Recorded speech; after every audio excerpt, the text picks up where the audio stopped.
When their unsinkable vessel became doomed, many passengers aboard the RMS Titanic were asleep in their beds, enjoying the night with friends, or thinking about the new lives that awaited them in America. But in the panic that followed, no one saw the man who grabbed a pen and began to write a message to the world. That message would eventually be delivered to the man's grieving family, and it's truly heartwrenching to read. A year after the Titanic sank, a grieving family received a truly eerie letter. In the 2 hours and 40 minutes between the ship striking the iceberg and sinking into the ocean, the more than 2,000 people aboard the Titanic scrambled in panic. And one of the people forced to make impossible decisions on the ship that night was a young Irishman named Jeremiah Burke. The 19-year-old had purchased a ticket to America to visit his sisters in Boston, but fate had other ideas.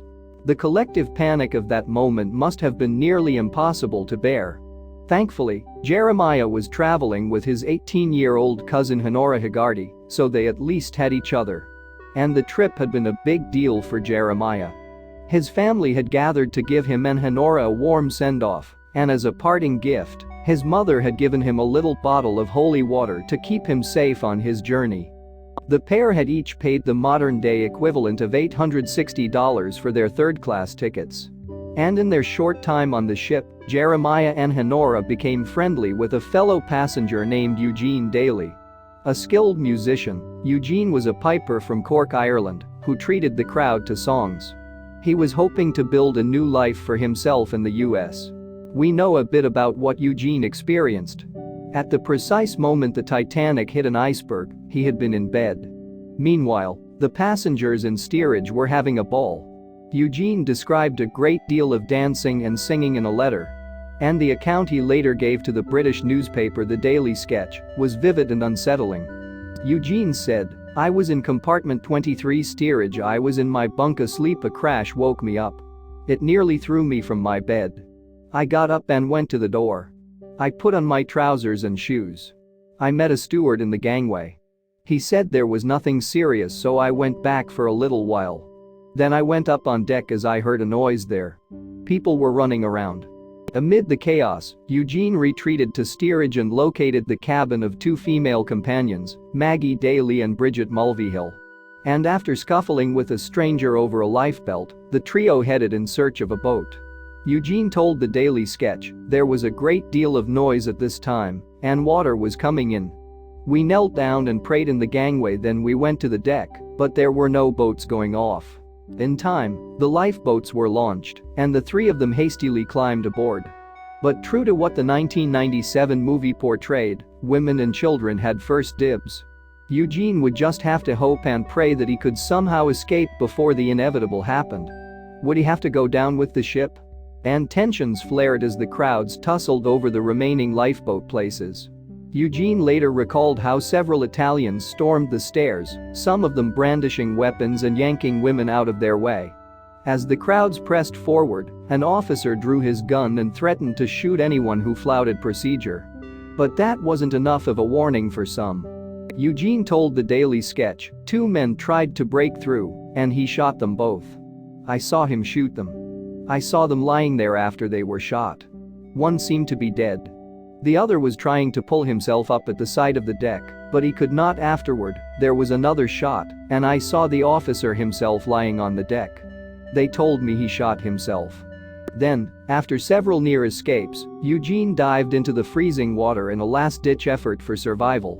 Miraculously, with a handful of other swimmers, he located and flipped over a collapsible raft. Finally able to catch his breath, he watched the Titanic sink into the ocean. He told the Daily Sketch, "As I stood on the craft, I saw the ship go down.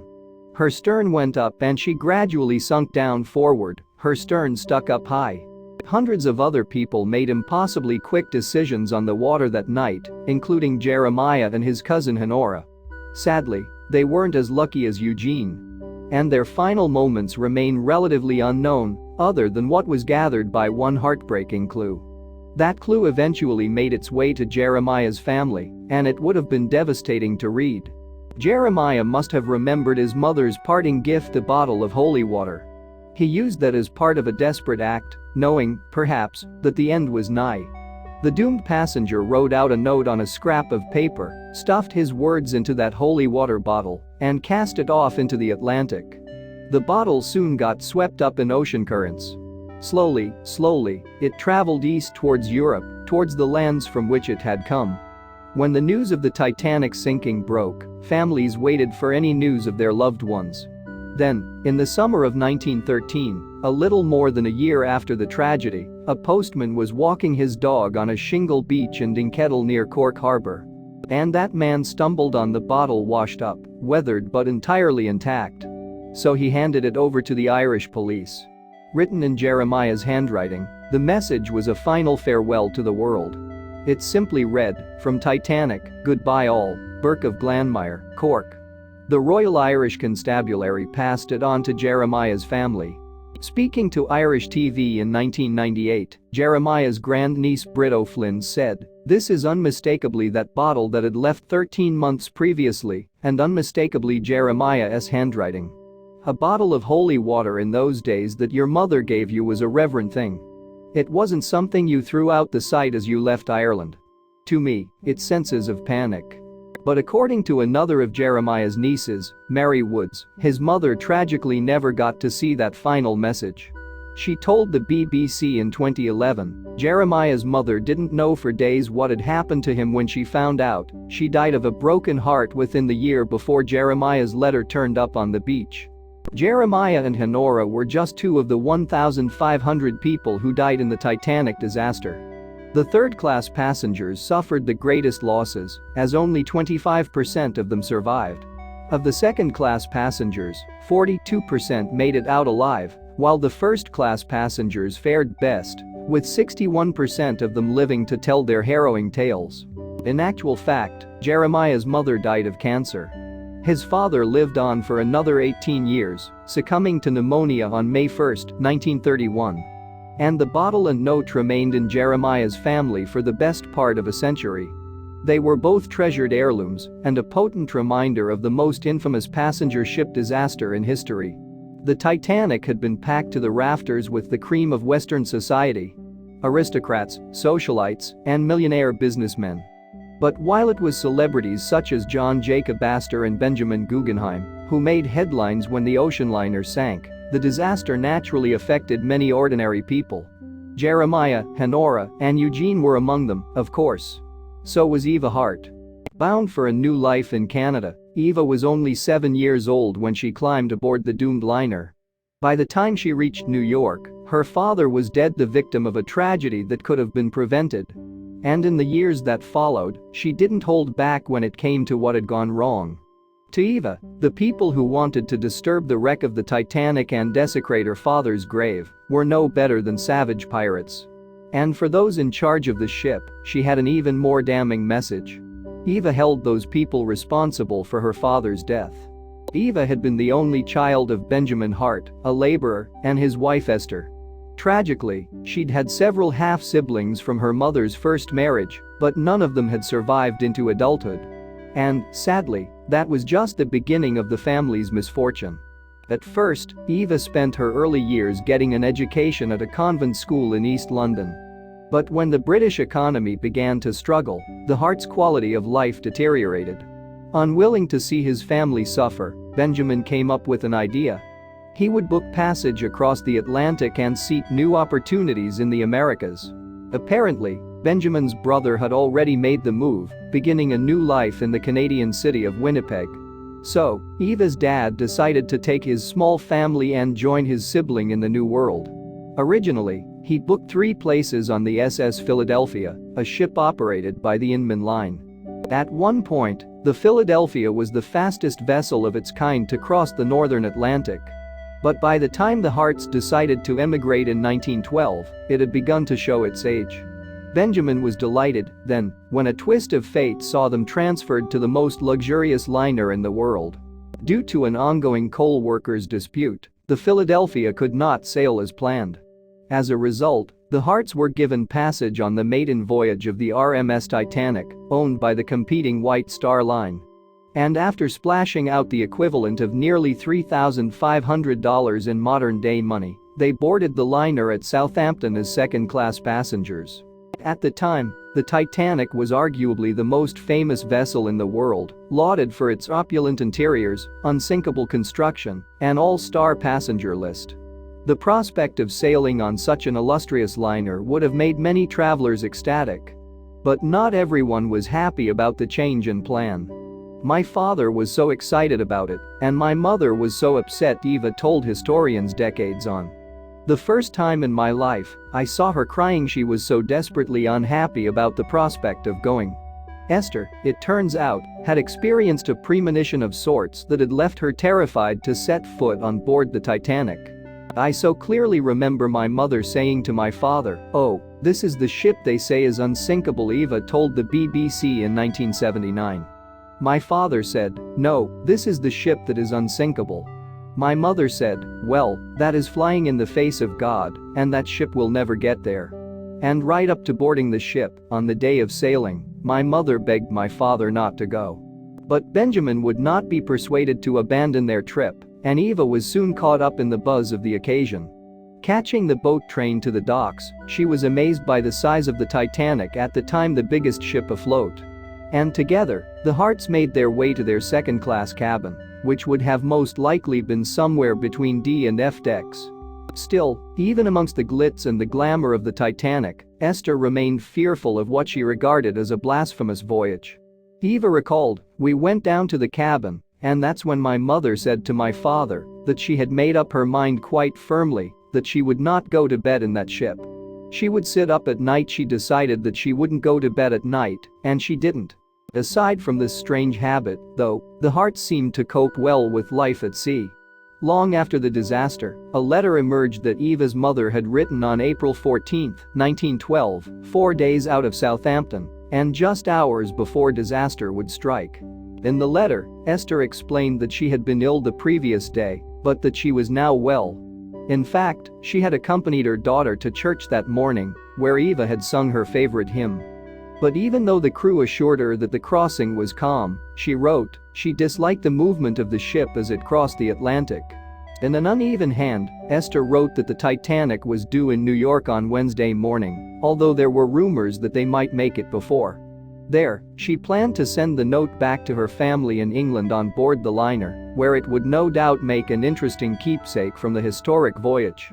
But, of course, the Titanic never made it to New York as planned. In fact, around the time that Esther was writing her letter, wireless operators on the bridge had already begun to receive alerts of ice in the water. Nevertheless, the powerful liner continued to plow forwards at great speed. Then, at 11:40 p.m., lookout Frederick Fleet saw a huge iceberg looming on the horizon. But his warnings came too late, and the starboard side of the ship suffered a devastating blow. Several decks below, Esther was sitting in her cabin wide awake and fully dressed when a shutter was felled through the bowels of the ship. It was her mother's nervousness, Eva believed, that helped to save their lives. After the impact, Esther roused her husband, and together they took their daughter out onto the cold deck.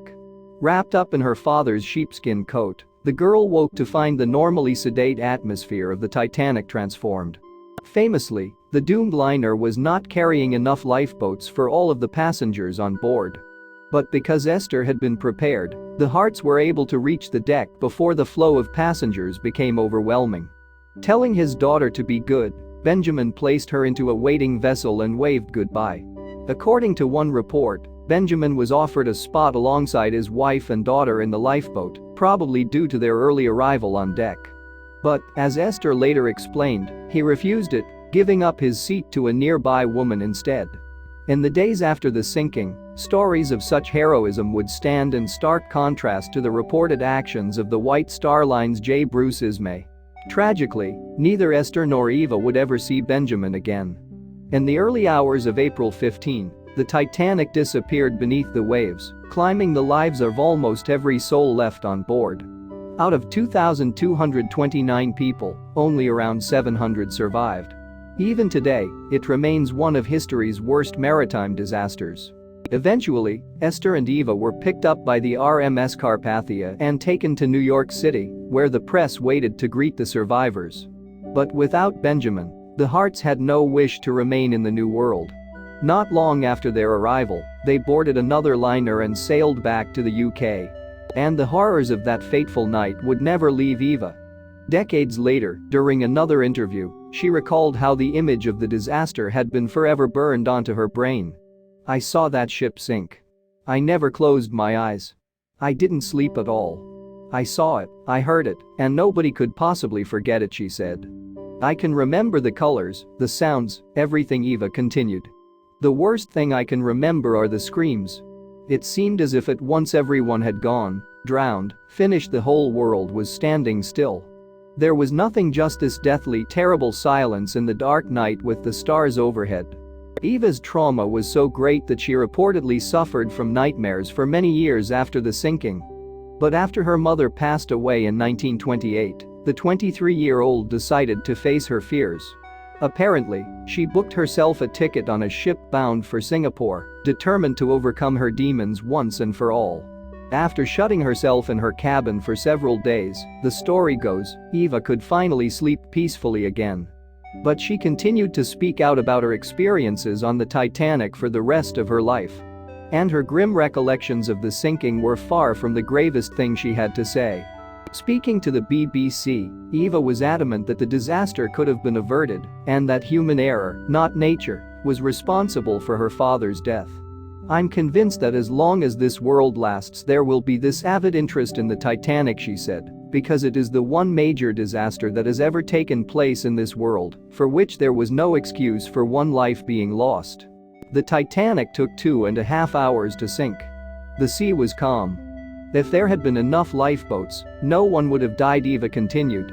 "And I'm sure that the world reads about this and realizes it and will always look upon it as the most dreadful disaster and dreadful waste of life that ever took place."